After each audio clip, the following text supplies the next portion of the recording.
Defeating the temptation. The Holy Bible says, "Watch and pray so that you will not fall into temptation. The spirit is willing, but the body is weak." It is said that every time you defeat a temptation, you become more like a Jesus, like a Buddha. The temptation is ugly and it can drag you into endless troubles. Negative people can never control their temptations. Black magic, witchcraft, or any form of negative karma is a process that plays with your temptations. Always remember this.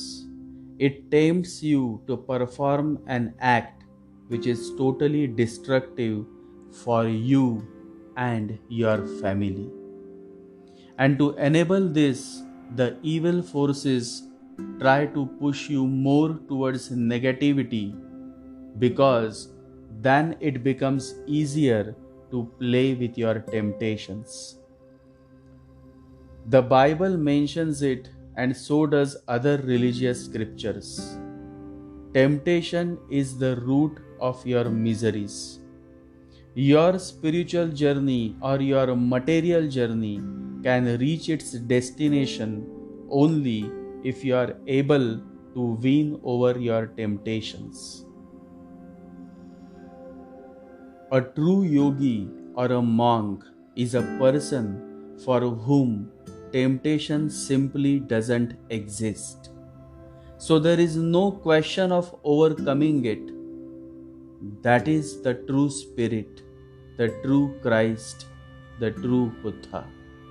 And that reminds me of a wonderful story that shares an insightful message.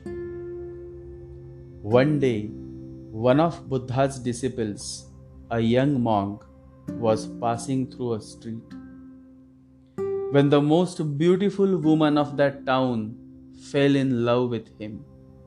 She came out of her house and requested the monk to come and stay with her. The rainy season was on the way, so she said, "Why don't you stay with me during the rainy season?" Because monks have to stay somewhere. For 4 months during the rainy season, monks don't move. So you will have to stay somewhere. You will have to find some shelter. Then why not with me? He said, "Perfectly okay. I will just have to ask my master for permission. If he says yes, tomorrow morning I will be present at your door." The beautiful woman could not believe the way the monk said those words, as if there was no problem. He said, "Perfectly okay. I have to stay somewhere. I was going to ask somebody to give me shelter for 4 months, and this is a gift from you. I just have to ask my master. It is just a formal request because that is the way. I have to tell him that a certain woman has requested that I stay with her. Can I stay with her?" Other monks heard about this, and of course they were jealous. It was impossible to tolerate. This was too much. But they waited. They waited because they thought Buddha would absolutely say no. A monk and staying with a woman? But when the monk asked Buddha, Buddha looked at the monk and said, "Perfectly right. You can stay with her." Now others stood up and they said, "This is not fair. Do you not see the risk? This is a young man, and that woman is almost a magician. Even great kings are trapped by her, and this young man is almost innocent. She is not interested in giving him shelter. she has become lustful towards his beautiful body. And you say yes? Buddha said, you wait. We will decide who is right after 4 months. Let him go and let him stay with the woman. Those 4 months seemed very long to the other monks. It was really difficult to wait, and they knew that Buddha was going to be proved wrong. She would not leave this young monk alone. She would seduce him. It was absolutely certain. And after 4 months, the monk came back and touched Buddha's feet. The other said, now tell the truth. What happened?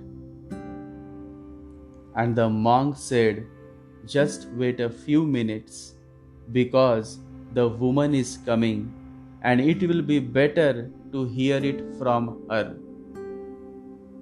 The woman came and touched Buddha's feet, and she asked to be initiated into sannyas. Buddha said, why? She said, I tried to seduce him, but I failed. He seduced me into sannyas. For 4 months, I tried every possible way, but he remained like a lotus leaf. I would dance naked around him, and he would meditate. I have never failed in my life. This is the first time. For the first time, I am impressed by a man. For the first time, I have encountered a man. Up till now, I had seen only slaves. They may have been great kings, but they all touched the dust of my feet. This is the only man I have seen who remained like a lotus leaf. I tried every possible way: good food, beautiful room, beautiful clothes, beautiful bed, every possible comfort, but I failed. I could not distract him. I would dance my most cherished dances, and I start throwing my clothes away, but he would just laugh and giggle and say, what are you doing? It is too cold. You may catch cold. He has transformed me. Now I would like to become the same, a lotus leaf. What a beautiful, insightful story. Virtue is nothing without the trial of temptation. For there is no conflict without an enemy, no victory without strife. A true monk or a true saint or a true sannyasi is the one who cannot be disturbed or moved by any temptation.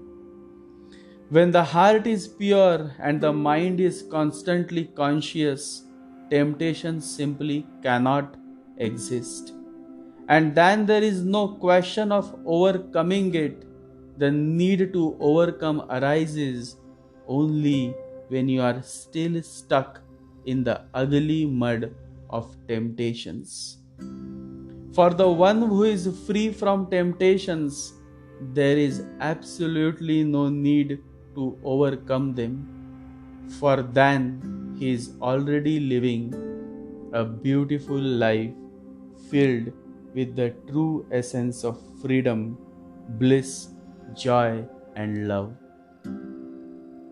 Life is no more a misery, there is a joy to it. It is a beautiful poem, a song, a dance. Don't just run from temptation, look it in the eye and defeat it. Meditate.